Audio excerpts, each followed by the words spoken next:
Olá, meus queridos. Diante da palavra do dia 12, foram-me feitos alguns questionamentos sobre Maria. É, ela mesma, Maria, mãe de Jesus. E mais uma vez eu vou falar para você aquilo que eu encontro na palavra de Deus. E seja qual for o seu posicionamento a respeito dela, fique aí até o fim, ouça essa palavra, reflita no que nós vamos estar falando. Eu creio que você vai se agradar daquilo que nós vamos falar aqui. Vamos começar lendo Lucas no capítulo 1, a partir do versículo 26. Diz assim: No 6º mês, Deus enviou o anjo Gabriel a Nazaré, cidade da Galileia, a uma virgem, prometida em casamento a um certo homem chamado José, descendente de Davi. O nome da virgem era Maria. O anjo, aproximando-se dela, disse: Alegre-se, agraciada, o Senhor está com você. Já vou aproveitar e ler esse versículo em outras versões. Na ACF, Almeida Corrigida e Fiel diz: Salve, agraciada, o Senhor é contigo, bendita és tu entre as mulheres. Na NTLH, nova tradução na linguagem de hoje, diz: Que a paz esteja com você, Maria. Você é muito abençoada, o Senhor está com você. Continuando no versículo 29, Maria ficou perturbada com essas palavras, pensando no que poderia significar essa saudação. Mas o anjo lhe disse: Não tenha medo, Maria. Você foi agraciada por Deus. Você ficará grávida e dará à luz um filho e lhe porá o nome de Jesus. Ele será grande e será chamado Filho do Altíssimo. O Senhor Deus lhe dará o trono de Davi, e ele reinará para sempre sobre o povo de Jacó.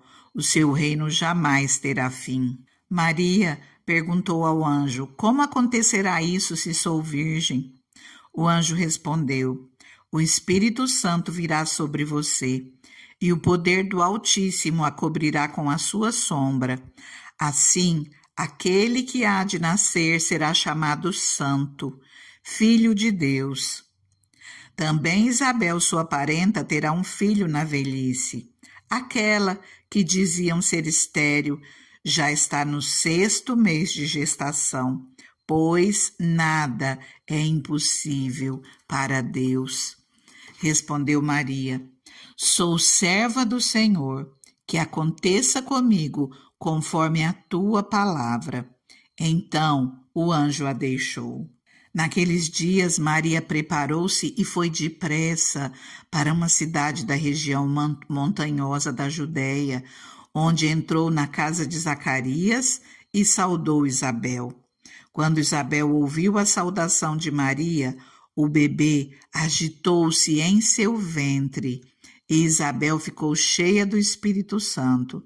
Em alta voz exclamou: Bendita é você entre as mulheres, e bendito é o filho que você dará à luz. Mas por que sou tão agraciada ao ponto de me visitar a mãe do meu Senhor?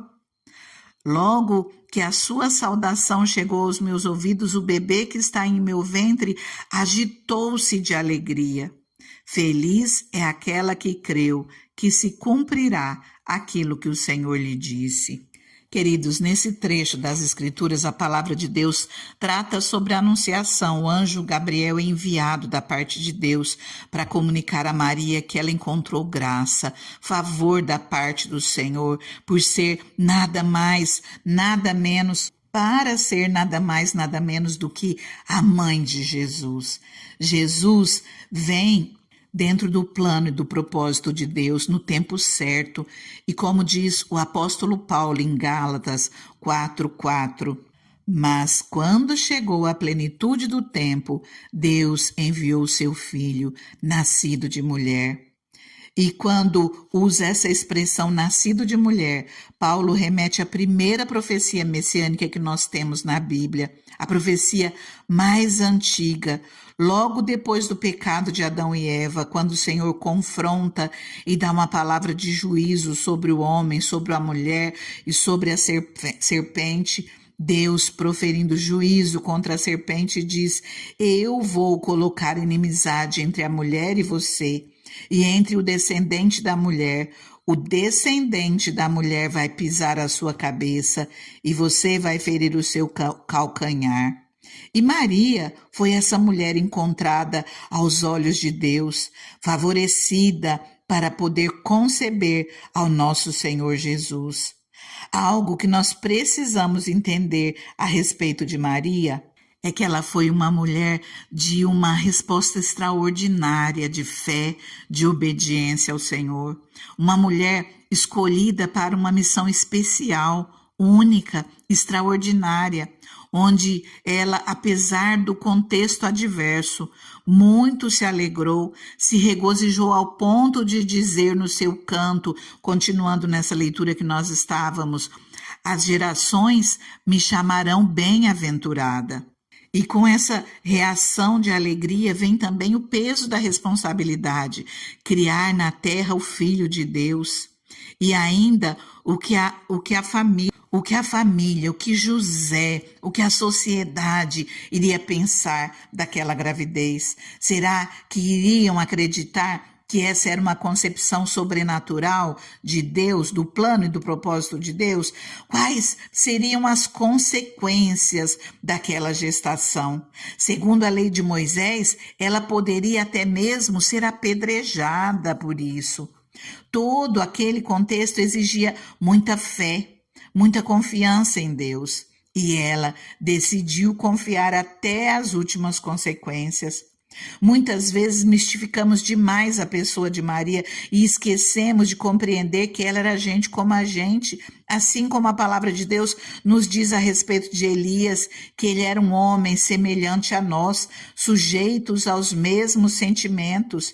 E com Maria não era diferente. Ela questionou, ela sentiu na pele as dificuldades daquela gravidez, toda a situação envolvida. Ela era uma pessoa humana, com os mesmos sentimentos, medos, inseguranças que sentimos, mas decidiu levar em frente até as últimas consequências a missão maravilhosa e árdua que estava recebendo. Toda a situação requeria confiança, muita confiança, e nós podemos dizer que Maria, à semelhança de Abraão, decidiu confiar e obedecer a Deus até as últimas consequências. Ela nos inspira com esse posicionamento de fé, de obediência. Como evangélicos, nós temos um posicionamento muito claro a respeito de Maria, que ela de fato precisava de Deus, tanto quanto qualquer um de nós. Porém, nós não podemos ir ao extremo de deixar de reconhecer quão extraordinária foi essa mulher, quanto ela foi bem-aventurada, como ela deve ser inspiração, modelo, referência para cada um de nós hoje. Em Lucas 1, ali onde nós estávamos lendo, na continuação do 46 ao 49, nos diz o Cântico de Maria: minha alma engrandece ao Senhor, e o meu espírito se alegra em Deus, meu Salvador, pois atentou para a humildade da sua serva. De agora em diante todas as gerações me chamarão bem-aventurada, pois o poderoso fez grandes coisas em meu favor. Santo é o seu nome. Maria, ela se refere a Deus como seu Salvador. Ela precisava de salvação, como qualquer um de nós. Isto nos mostra que ela era gente como nós, da linhagem de Adão.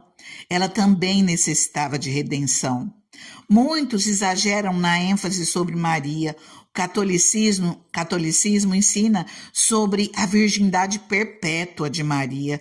Com todo respeito, discordamos disso com base em Mateus 1,25, onde a Bíblia nos relata que José, depois de ter sido advertido por Deus em sonhos para receber Maria, declarando a José que aquilo era obra dele, de Deus, o texto nos diz: contudo, ele não a conheceu, enquanto ela não deu à luz um filho, a quem pôs o nome de Jesus. Ele não a conheceu, quer dizer, José não a conheceu enquanto ela não deu à luz um filho.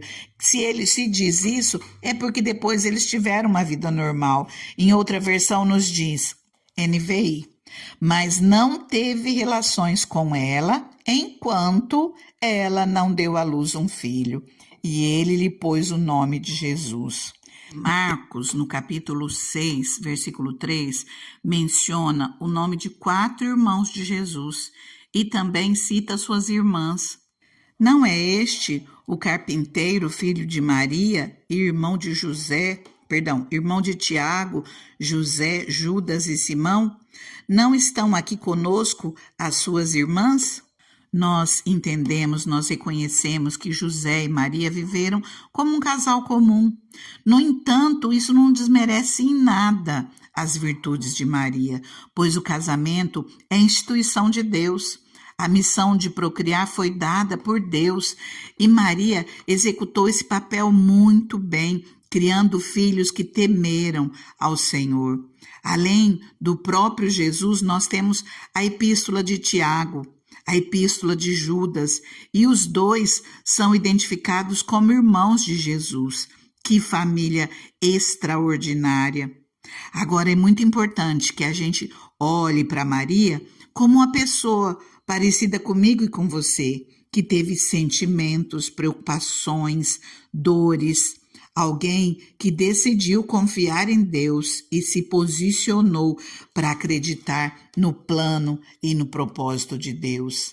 Se Deus assim permitir, amanhã eu falarei um pouquinho do meu posicionamento pessoal em relação a Maria, mais um pouquinho sobre esse assunto que é tão controverso, tão polêmico em meio às diferentes religiões, mas estaremos sempre à luz da palavra de Deus, à luz da Bíblia.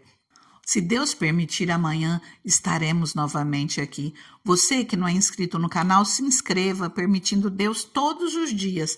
Temos aqui uma palavra para minha e para a sua vida. Compartilhe essa palavra com quem você ama, deixa seu comentário, seu posicionamento, sempre à luz da palavra de Deus e com todo respeito, por favor. Não saia sem curtir essa palavra, se você concorda com aquilo que eu estou falando, com aquilo que nós estamos vendo nas escrituras, deixa o seu like, vai ser importante para que essa palavra seja mais e mais divulgada. Agora, eu te convido a tirar um tempo para junto comigo começar a falar com Deus, mas continuar falando com Ele, entregar tua vida nas mãos do Senhor. Então vá até um lugar reservado, vamos juntos orar ao Senhor, amém? Ah, Deus maravilhoso, muito obrigada, Senhor, pela tua palavra, Deus. Nós já começamos essa oração, Senhor, pedindo que o Senhor nos traga entendimento, pedindo, Senhor, que o Senhor nos traga sabedoria do Espírito Santo, que o Senhor tire toda cegueira espiritual, toda surdez espiritual, Senhor, toda cauterização de mente, que o Senhor abra o nosso entendimento segundo a tua vontade, através do teu Espírito Santo. Deus maravilhoso, tua palavra nos diz, Senhor, ali em Oséias 4:6, que o teu povo perece, o teu povo morre por falta de conhecimento da tua palavra. E nós estamos aqui, Senhor, vendo a tua palavra, Senhor, a tua palavra que é luz para os nossos caminhos. Por isso, Senhor, nós te pedimos, dá-nos entendimento, Senhor, do teu querer, da tua vontade para as nossas vidas. Dá-nos sabedoria, Senhor, dá-nos entendimento, dá-nos conhecimento, Senhor, para que nós venhamos, Senhor, viver aquilo que o Senhor quer para nós, porque ninguém que está aqui, Senhor, quer viver fora da tua vontade. Nós queremos fazer, Senhor, aquilo que te agrada. Então nós te pedimos, Senhor, que o nosso entendimento venha de ti, Senhor, que seja o Senhor, meu Deus, abrir os nossos olhos, o nosso entendimento, a nos conduzir pelo teu caminho, a nos colocar, Senhor, no centro da tua vontade, porque é nesse lugar, é no centro da tua vontade que nós queremos viver em obediência, como a tua palavra nos pede, Senhor, em obediência aos teus ensinamentos, Pai, em obediência à tua palavra, Senhor, em obediência a ti, meu Deus. E já aproveitamos, Senhor, e te pedimos perdão, Pai, por tudo aquilo que nós vivemos até hoje, Senhor, e que não te agradou, Senhor, que te desagradou em extremo. Pai, nós te pedimos perdão, Senhor, por todos os nossos pecados, Pai.